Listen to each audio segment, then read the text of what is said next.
तो ये वो साबरमती है जिसके बारे में प्रसिद्ध गीत, साबरमती के संत तूने कर दिया कमाल, दे दी हमें आज़ादी बिना खड़ग बिना ढाल। नमस्कार, मैं इस समय अहमदाबाद के साबरमती आश्रम में हूँ। साबरमती आश्रम वो पुण्य भूमि है, वो पुण्य स्थल है, वो श्रेष्ठ स्थल है जहाँ राष्ट्रपिता महात्मा गांधी ने साधना की थी और देश की आज़ादी के लिए यहीं से उन्होंने बिगुल बजाया था। सारे इतने बड़े नेता होते थे, वो साबरमती आश्रम जरूर आए थे और गांधी जी से देश की आज़ादी का मंत्र लेकर के यहाँ से चले थे। यानी वो ऐसी जगह है, ऐसा पुण्य भूमि है, ये ऐसा धाम है जिस धाम से देश की आज़ादी जो है हमने पाई है। और आज मैं उस मत्था टेक रहा हूँ बाबा के आश्रम में। महात्मा गांधी जी इस कक्ष में रहते थे। हाँ, ये कक्ष जरा रात हो चुकी है।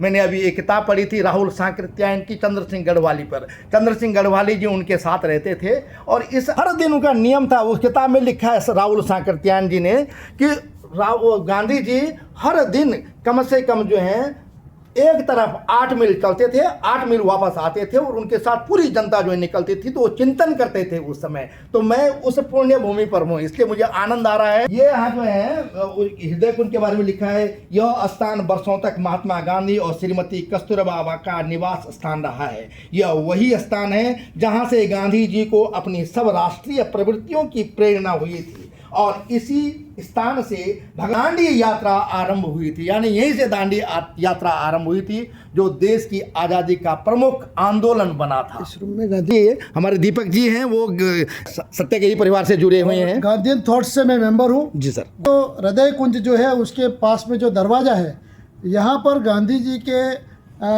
अपने नियमित उपयोग में आने वाले उनके पहनने के जो कपड़े थे और उनका कुछ लेख वगैरह, वो सारी चीज़ें इस रूम में सब कुछ गांधी जी का एक प्रकार का म्यूजियम है जो उन्होंने अपने जीवन के दरमियान में अपने काम में लिया था, जिसको गांधी जी ने स्पर्श किया था। सत्याग्रही परिवार से आपका क्या अभिप्राय है सर? सत्याग्रही परिवार के सदस्य आप हैं। हम 2018 में जी एक विचार आया कि आज के समय में गांधी जो है वो शाश्वत है। जी, गांधी जी जो है वो शाश्वत है, लेकिन लोगों के विचार में से वो थोड़ा भ्रमित हो रहे हैं कि आज के आधुनिक ज़माने में गांधी जी का क्या महत्व है। तो और गांधी जी के जो सत्य और अहिंसा के जो प्रयोग थे, उस प्रयोग से आज के समय में जो लोग भटक रहे, दुनिया पूरी जब बॉम्ब और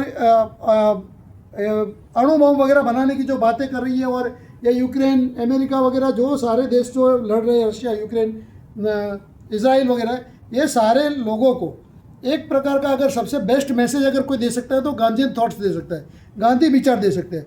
और गांधी जी का जो सत्य और अहिंसा का जो उनका जो विचार था, वो विचार को लेकर के हमारा एक सत्याग्रही परिवार है, मिस्टर निमिष शाह करके जो है वो हमारे सहयोजक है और मैं उसके साथ में 2nd पोजीशन पे इस परिवार में कार्य करता हूँ। और इस आश्रम में हम लोग नियमित प्रार्थना करने के लिए आते हैं और लोगों को यहाँ से प्रेरित करते हैं कि गांधी जी के जो सत्य और अहिंसा का जो संदेश है, वो संदेश हम लोगों को पहुंचाने के प्रयत्न करते हैं। बहुत गजब आपने सूचना दी, बहुत अच्छी सूचना दी है। जी। और ये है सर, आप बोल रहे थे प्रार्थना प्रेयर स्थल है और यहाँ लिखा है प्रार्थना गंगा ब्रह्मपुत्र यमुना के जल से सिंचित इस सुंदर देश में तुझे खोजने में हमें मदद कर, हमें ग्रहणशीलता दे, निश्चल हृदय दे, अपनी नम्रता दे, भारत की जनता से एक रूप होने की शक्ति और तत्परता दे। हे भगवान, तू तभी मदद के लिए आता है जब मनुष्य बिल्कुल नम्र बनकर तेरी शरण लेता है। हमें आत्मत्याग और सद्गुणों की भाजन बना, हमें नम्रता की साक्षात मूर्ति बना, ताकि इस देश को हम ज़्यादा समझें और ज़्यादा प्रेम करें। मोहनदास करमचंद गांधी इस समय राष्ट्र, आप देख रहे हैं महात्मा गांधी जी के औरा बना हुआ है। जैसे हम अक्सर देखते थे कि जैसे रामचंद्र जी का औरा है, कृष्ण जी का औरा है, तो ये ध्यान है, वो औरा ध्यान से ही बनता है। आभा मंडल, अब मुझे इसके ध्यान है, हिंदी में कहते हैं इसे आभा मंडल।